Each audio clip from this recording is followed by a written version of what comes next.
नमस्कार साथियों, आज से हम भारत के संविधान को समझने और जानने के लिए एक नए एपिसोड की शुरुआत करने जा रहे हैं।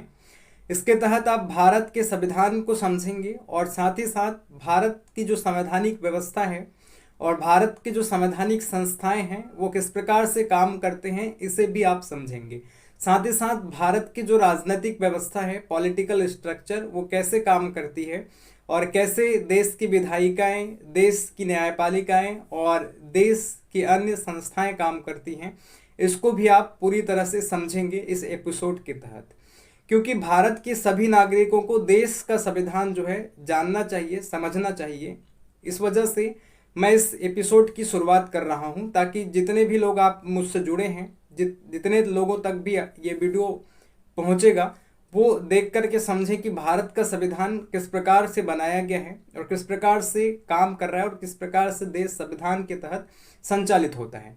क्योंकि भारत का संविधान ही सबसे बड़ा सर्वोच्च कानून है। ना तो इसके ऊपर किसी प्रकार का धर्म ग्रंथ काम करता है और ना ही किसी प्रकार के अन्य कानून इसके ऊपर हैं। यानी कि सर्वोच्च कानून देश का संविधान है और इसको समझना प्रत्येक नागरिकों के लिए आवश्यक है ताकि वो अपने जनप्रतिनिधियों का चुनाव भी बेहतर तरीके से कर सके और साथ ही साथ अपने मौलिक अधिकारों की भी जानकारी प्राप्त कर सके, उनको अपने अधिकारों के बारे में भी पता हो। इस वजह से भी देश के संविधान को जानना अत्यंत आवश्यक है। आए दिन आप दिनचर्या में जो है पॉलिटिक्स, राजनीति पर चर्चा करते हैं। इस वजह से आपको संविधान की नॉलेज भी बहुत ज़्यादा ज़रूरी है और इसकी जानकारी आपको होनी चाहिए कि किस प्रकार से हमारा देश जो है एक संवैधानिक स्ट्रक्चर में बंधा हुआ है। इस वजह से हम इस एपिसोड की शुरुआत कर रहे हैं और आज ये संविधान का ही पहला एपिसोड है जिसमें हम संविधान का एक विषय परिचय देने जा रहे हैं। तो सबसे पहली बात करते हैं कि संविधान होता क्या है। तो ध्यान रखिएगा, संविधान एक लिखित दस्तावेज होता है। संविधान एक लिखित नियमों का समूह है जिससे समाज में समन्वय बना रहता है और देश की राजनीतिक व प्रशासनिक व्यवस्थाएं सुचारू रूप से संचालित होती है। प्रत्येक देश का अपना एक संविधान होता है।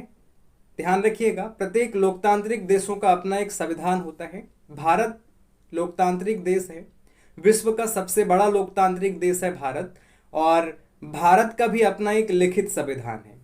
तो सभी लोकतांत्रिक जो स्वतंत्र राष्ट्र होते हैं उनका अपना एक संविधान होता है और उसी संविधान के तहत देश संचालित होता है। तो भारत का भी अपना एक संविधान है, भारत के पास लिखित संविधान है और भारत के पास सबसे बड़ा लिखित संविधान है। विश्व का सबसे बड़ा लिखित संविधान भारत के पास है।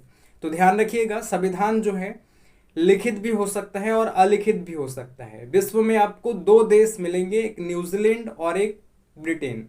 इनका संविधान किसी भी दस्तावेज में नहीं लिखा गया है, इसलिए इनके संविधान को अलिखित संविधान कहा जाता है। तो ध्यान रखिएगा, भारत के पास लिखित संविधान है, ब्रिटेन और न्यूजीलैंड जैसे राष्ट्रों के पास अलिखित संविधान है। तो संविधान होता क्या है? तो देश का सर्वोच्च कानून होता है और इसे किसी दस्तावेज में संग्रहित करके रखा जाता है। इसे संवैधानिक दस्तावेज कहा जाता है, किताब कहा जाता है, जिसे आप विषय के रूप में संविधान के नाम से जानते हैं। और इसी संविधान से जो है पूरा देश संचालित होता है। इसी संविधान के नियमों और कानूनों के प्रावधान के तहत देश की न्यायपालिका काम करती है, देश की कार्यपालिका काम करती है और देश की विधायिका काम करती है। भारत एक लोकतांत्रिक देश है, विश्व का सबसे बड़ा लोकतांत्रिक देश है भारत, और जनसंख्या भारत में सर्वाधिक है। इस वजह से भारत विश्व का सबसे बड़ा लोकतांत्रिक देश है। और किसी भी लोकतंत्र के तीन आधारभूत स्तंभ होते हैं। इनमें से एक कार्यपालिका होती है, न्यायपालिका दूसरी होती है और तीसरी विधायिका होती है। तो आप सभी को पता होगा कि विधायिका यानी कि संसद, जो देश की संसद है, वो विधायिका के रूप में काम कर रही है और ये पूरे देश भर के लिए कानून बनाने का काम करती है।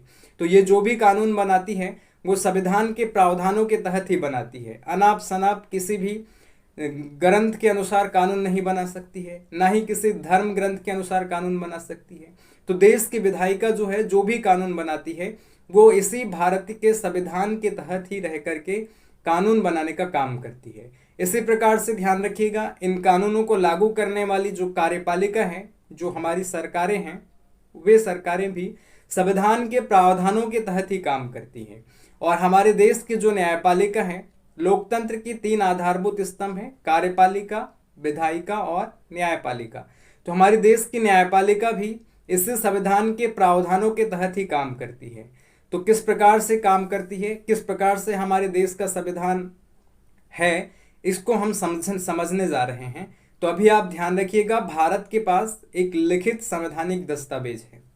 बात करें विश्व में सबसे पहले राष्ट्र की जिसने संविधान का निर्माण किया, तो नाम ध्यान रखिएगा, अमेरिका है जिसने विश्व में सबसे पहले संविधान का निर्माण किया। और अमेरिका में संविधान का निर्माण करके उसे लागू किया गया था 1789 में, 1789 में। तो विश्व में सबसे पहले संविधान बनाने वाला देश अमेरिका है, जिसने 1789 में अपने देश के संविधान को लागू किया था। और अमेरिका का जो संविधान है वो विश्व का सबसे छोटा संविधान है, इसे भी आप यहाँ पर ध्यान रखिएगा। भारत की बात करें तो भारत का जो संविधान है वो 26 जनवरी सन 1950 को लागू हुआ था। और भारत के पास एक लिखित संविधान है और ये विश्व का सबसे बड़ा लिखित संविधान है। इस प्रकार से ये भारत के संविधान की बात हो गई। तो भारत का संविधान कैसे बना है और किस प्रकार से भारत के संविधान को बनाया गया है, कौन कौन इस संविधान के निर्माणकर्ता के रूप में काम कर चुके हैं और डॉक्टर भीमराव अंबेडकर का क्या योगदान है भारत के संविधान को बनाने में, इस पर भी हम आगे चर्चा करेंगे। अगले अन्य एपिसोड जो आएंगे एक एक करके उनमें। आपने नाम सुना होगा डॉक्टर भीमराव अंबेडकर का। इन्हें भारतीय संविधान का जनक और जननी दोनों कहा जाता है, फादर एंड मदर दोनों कहा जाता है। क्यों कहा जाता है इस पर भी हम चर्चा करेंगे। आगे चल करके आपको बताया जाएगा कि भारत के संविधान का जो प्रारूप है वो बी.एन. राव के द्वारा तैयार किया गया था। बी.एन. राव एक संवैधानिक सलाहकार हुआ करते थे भारतीय संविधान के निर्माण के समय। यानी कि भारत का संविधान जब बनाया जा रहा था संविधान सभा के सदस्यों के द्वारा, तो उस समय एक व्यक्ति हुआ करते थे बी.एन. राव, जो कि संविधान के संवैधानिक सलाहकार हुआ करते थे। उन्होंने ही भारत के संविधान का प्रारूप तैयार किया था और उन्हीं के कहने पर एक प्रारूप समिति का गठन किया गया था और उसी प्रारूप समिति की अध्यक्षता डॉक्टर भीमराव अंबेडकर को सौंपी गई थी। फिर डॉक्टर भीमराव अंबेडकर के नेतृत्व में ही भारतीय संविधान का निर्माण किया गया था। इसी वजह से उन्हें आगे चल करके भारत के संविधान का जनक कहा जाता है और जननी भी कहा जाता है।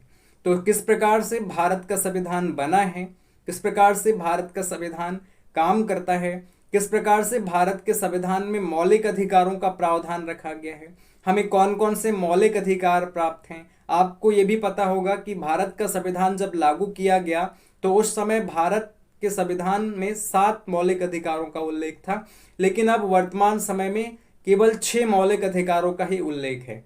तो अभी वर्तमान समय में भारत के सभी नागरिकों को 6 प्रकार के मौलिक अधिकार प्राप्त हैं। तो कौन कौन से अधिकार हैं और इनको जानना समझना प्रत्येक नागरिकों के लिए आवश्यक है, क्योंकि उन्हें अपने अधिकारों के बारे में जानकारी होनी चाहिए, ताकि अगर उनके अधिकारों की अगर पूर्ति नहीं हो पा रही है, किसी प्रकार से कटौती हो रही है, उनके अधिकारों का किसी प्रकार से हनन हो रहा है, तो उनके मांग के लिए हम किस प्रकार से न्यायालय जा सकते हैं, हाई कोर्ट जा सकते हैं, यहाँ तक कि हम डायरेक्ट सुप्रीम कोर्ट भी जा सकते हैं।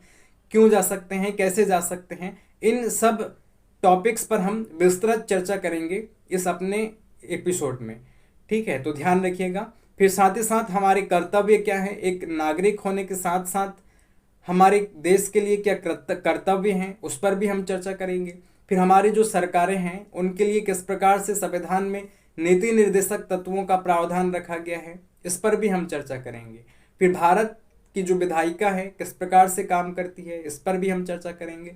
देश की जो पॉलिटिकल स्थिति है इसको भी आप बेहतर तरीके से समझ जाएंगे जब आपको भारत के संविधान के बारे में जानकारी होगी। तो आप बने रहें मेरे साथ। आज इस विषय परिचय के रूप में इतना ही हम इस एपिसोड में चर्चा करते हैं और जल्द मिलेंगे हम आपको अगले एपिसोड में।